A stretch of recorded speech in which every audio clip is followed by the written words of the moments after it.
அஸ்ஸலாமு அலைக்கும் வரஹ்மத்துல்லாஹி வபரகாத்துஹு.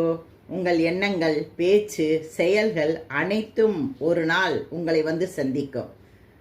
நாம் என்ன நினச்சிட்ருக்குறோம், நாம் செய்யறது யார் பார்த்தாங்க, நம்மளுடைய வாழ்க்கையே கடந்து போயிடுச்சே அப்படின்ட்டு எண்ண வேண்டாம். உண்மையில் உங்களுடைய செயல்கள், எண்ணங்கள், பேச்சு அனைத்தும் பத்திரப்படுத்தப்படுகிறது, அல்லாவிடம் பதிவிடப்படுகிறது.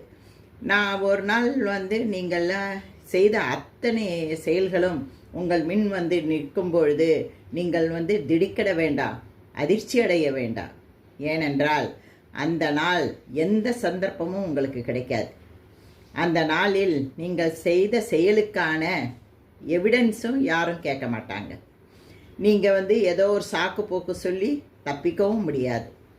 அதனால் நீங்கள் எந்த செயலை செய்தீர்களோ, எந்த பேச்சை பேசினீர்களோ, உங்கள் அமல்கள் தான் உங்கள் முன் நிற்கும். இப்பொழுதும் உங்களுக்கு வாய்ப்பு இருக்கிறது. நீங்கள் சுதாரித்து கொள்ள வேண்டும். இல்லாவிட்டால் நீங்கள் செய்த செயலுக்கு அந்த நாளில் நீங்களே சாட்சியாக மாறுவீர்கள். அல்லாஹு தாலா குர்ஆனில் கூறுகிறான், உங்களுடைய நாவுகளும் கைகளும் கால்களும் உங்களுக்கு சாட்சியாக மாறும் என்று. அஸ்ஸலாமு அலைக்கும் வரஹ்மத்துல்லாஹி வபரகாத்துஹு.